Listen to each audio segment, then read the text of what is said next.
Well, it turns out that a meme has actually become reality. The trucks have left Ottawa, but the phantom honking, which is something that the internet coined, but seems that it reached the ear of CBC journalists, lingers for many downtown. And this is now a crisis, all right?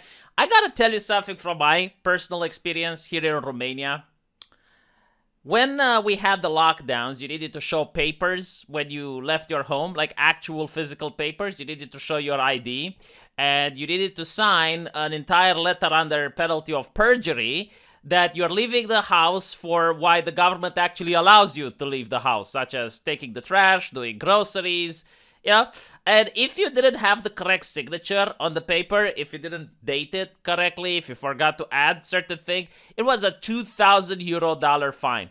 So every time I left my house because of the lockdown, I was always afraid that I would meet a police officer, and that even though I'm leaving the house for what the government allows me to leave my house, I might not complete the paper properly.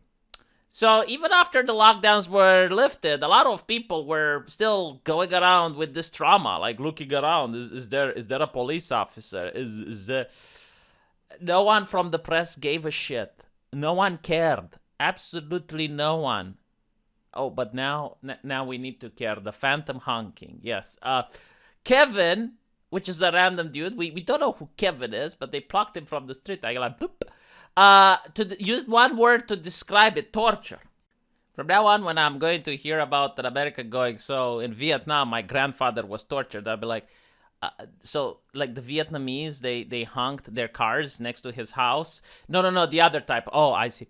Literally, there was trucks right underneath me, said Kevin, who did not want to provide CBC a last name for fear of reprisal. In other words, the CBC could have made him up, but I have to trust them, right? Trustworthy source.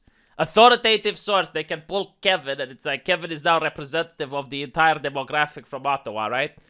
It was one thing for me, but I've got animals. I've got 3 cats, 2 dogs, so yes, it was torture. By the way, a lot of people on the internet pointed out something very interesting, that all of these people from Canada, they complained that their pets were being distraught.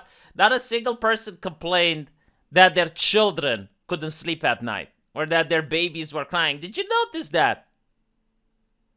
Do you know why people don't really sympathize with this? Because I get it. Like, it's not very pleasant to have a protest. Even if you agree with it, like, I don't know how it's like to have 10 trucks outside of my home honking nonstop for 2 weeks. It's probably bad.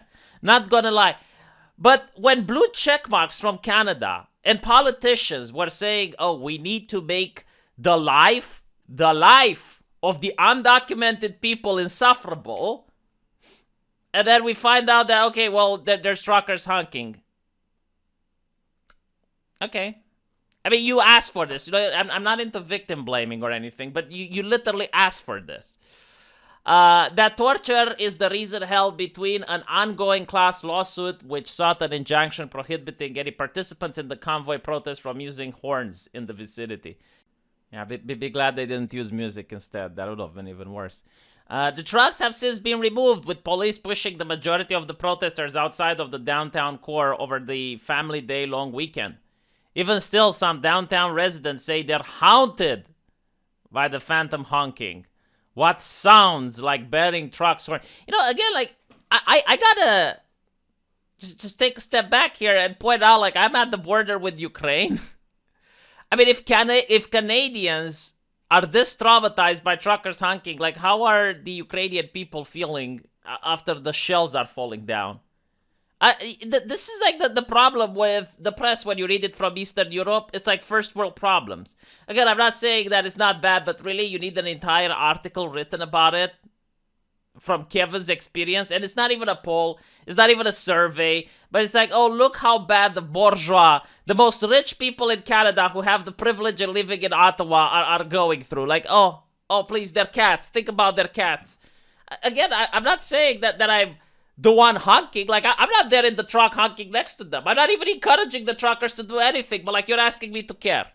And I'm reading this and I'm like, dude, there's other things worse happening right now than this. When you hear the noise, it's like, oh, are they back? Is there a road convoy coming back, right? Says Flynn. who lives about 3 kilometers from downtown but could still hear the horns inside his home during the protest. I felt like it was constant that during these sorts of double takes, it almost feels a little bit re-traumatizing. I pray that World War III doesn't come. Honestly, like, these are the individuals that are supposed to fight for NATO, right? I'm with NATO. Like, I hope there are sterner stock within the allied nations so that they can keep us safe, because I'm looking at this and I'm like, oof. So like, if the Russians just hung their tanks, that's it? Like, they surrender? I don't know. Flynn isn't alone. Downtime resident Zakir Viradi said she hears... Sorry, my bad, I misgendered. Said he hears phantom honking too, usually at night, which keeps him awake. Wait, how does the phantom honking keep him awake? So there aren't any honkings, but in his mind he thinks he hears it. So he... It's hard to explain, because I think with any post-traumatic stress... Dude, you haven't been to Vietnam! What on earth is this? This is why they shut down the comment sections. Like, that, any single person would be like, dude, it was a protest, calm the fuck down. I mean, it's not like, you know, in the United States where protesters burn buildings and stuff. It's like, just calm down. Okay, it was bad, but like, get over it. No, now you have a journalist going there. It's like, tell us how bad it was. It was bad, wasn't it? Oh, it was traumatizing, wasn't it? He said during that he experiences constant on-edginess and fear anytime he steps outside since the protest. It's not good for anyone to feel that way. Dr. Peter Liu, an Ottawa-based clinical psychologist, oh, we're bringing the big boys now, said it's possible people who hear phantom honking are experiencing a mild trauma. These sounds become sort of embedded in the mind, kind of like a way trauma leads to flashbacks. Even long after this happened, the brain is still in a hypervigilant state and expects more of the honking. Liu said that this is especially worrisome because it contributes to disrupting sleep, depression, or memory problems. It is temporary and will always fade with time.